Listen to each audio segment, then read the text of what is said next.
Bien, vamos a hacer un contacto con nuestra periodista Gabriela Campoverde. Se encuentra en la gobernación de la SUAY. Ahí entendemos, Gaby, que se está desarrollando el gabinete sectorial económico y financiero, que incluso pues está con la presencia del ministro de Finanzas, Pablo Arosemena. Así que, ¿cuál es el informe que se tiene a esta hora, Gaby? Buenas tardes. Javier, amigos televidentes, buenas tardes. Son las 12:52 y efectivamente este momento se desarrolla una rueda de prensa en donde está dando declaraciones con relación a los préstamos quirografarios y la deuda que tiene el Estado ecuatoriano con el Seguro Social. Vamos a escuchar las declaraciones del ministro Pablo Arosemena. Sí, gracias, señor ministro. Iniciamos con las preguntas de los periodistas. Por favor. Este momento van a hacer preguntas la prensa. Sin embargo, el ministro estaba relacionando sobre la deuda que se tiene hacia los afiliados del Seguro Social, hacia las personas jubilados, en donde también decía que $300 millones se va a desplegar para los préstamos quirografarios al Seguro Social. Van a hacer algunas preguntas los medios de comunicación para escuchar lo que dice el ministro Pablo Arosemena. Buenas tardes. Una pregunta, por favor. ¿De dónde van a salir los recursos para que Ecuador pague el laudo arbitral de Pañaturi que condena a Petroecuador a pagar $60 millones cuando es públicamente conocido de que no hay ese dinero por parte de la empresa, por supuesto? Gracias. Gracias por el planteamiento. El presupuesto general del Estado es deficitario y es importante tener claro ese dato. Eso quiere decir que el nivel de gasto supera el nivel de ingresos. Si pensamos en este vaso de agua, el tamaño del vaso de vidrio son los gastos y la liquidez, el agua, simboliza los ingresos. Claramente, como se puede ver, hay más gastos que ingresos. ¿Cómo se tapa esa brecha? Con financiamiento. Y hay dos tipos de financiamiento, el bueno y el malo. El malo, tasas altas, plazos cortos, lo que se hacía en gobiernos del pasado.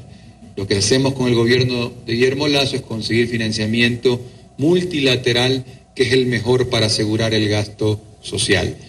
Estamos hablando de financiamiento a 20 años plazo a tasa de interés del 2%, por ejemplo, con el Fondo Monetario Internacional y con varios años de gracia. Entonces, eso nos ha permitido tener un presupuesto con mucho esfuerzo financiado para este año. En ese sentido, nosotros podemos decir que el Ecuador va a cumplir con todas sus obligaciones nacionales e internacionales.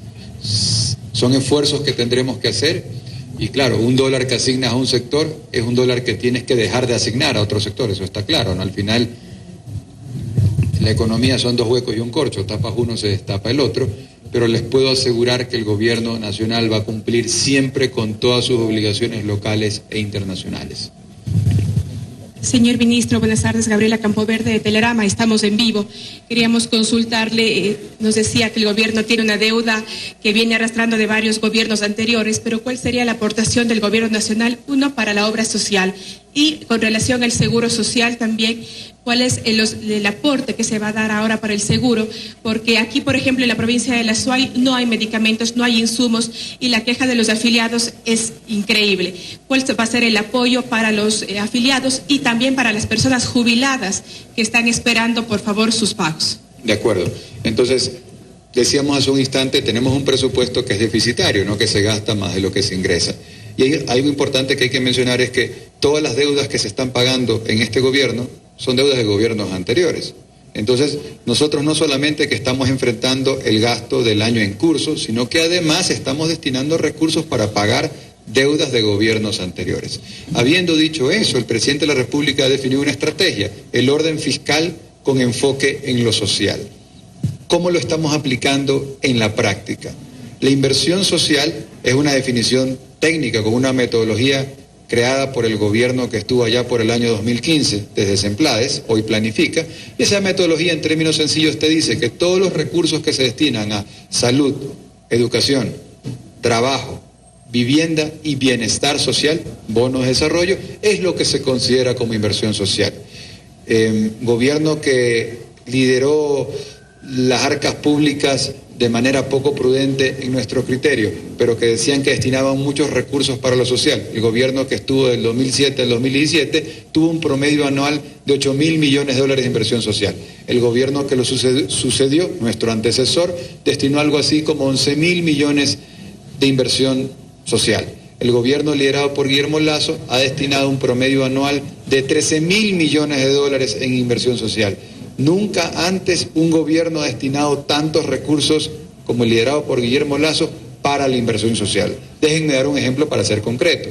En el año 2019, 1 millón de personas recibían algún tipo de transferencia monetaria, bono de desarrollo humano principalmente. Vino la pandemia, todos sabemos lo que pasó, más gente se empobreció. Al día de hoy, el gobierno liderado por Guillermo Lasso, 1.455.000 personas reciben un bono de desarrollo humano, plata al bolsillo para enfrentar una situación social compleja. Es decir, casi 500.000 de personas más de lo que recibían antes esa necesidad de tener ese recurso económico. Entonces, eso es poner los recursos con foco en lo social. No es lo que vamos a hacer, es lo que ya estamos haciendo. Otro ejemplo, los GATS, municipios y prefecturas.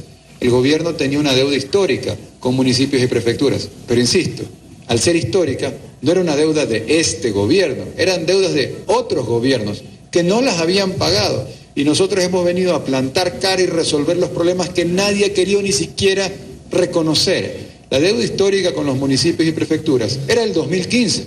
Si nos acordamos qué gobierno estaba en el año 2015. Era el 2015, era el 2016, era el 2017. Nosotros definimos que había una deuda que había que pagarse. 172 millones de dólares. Definimos un cronograma de pago de julio de este año a julio del próximo año y realizamos los pagos para tener la credibilidad. Pagamos en julio, estamos pagando en agosto, 15 millones promedio mensual durante un año.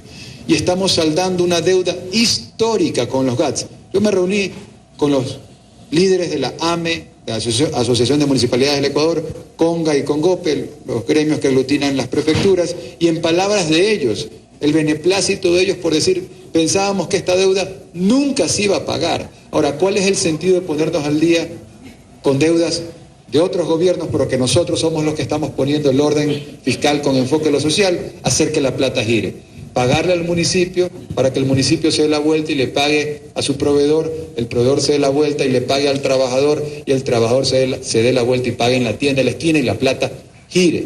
Esto no es lo que vamos a hacer, es lo que ya estamos haciendo.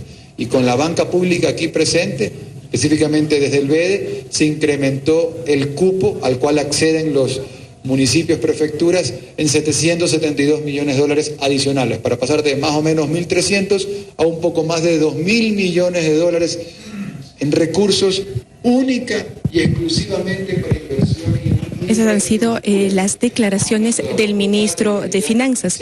Recordamos que luego de esta rueda de prensa, normalmente van a continuar con una reunión a puertas cerradas aquí en el Salón de Próceres de la Gobernación de la SUAY.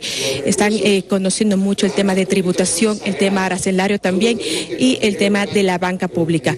Esto es lo que yo les puedo comentar a esta hora cuando son las 13 horas en punto desde el Centro Histórico de Cuenca en la Gobernación de la SUAY. Javier, usted sigue con más información. Gracias, Gabriela Campoverde desde la Gobernación del Guayas de la SUAY a propósito de este gabinete sectorial económico que está liderado por el ministro de Finanzas, Pablo Arosemena.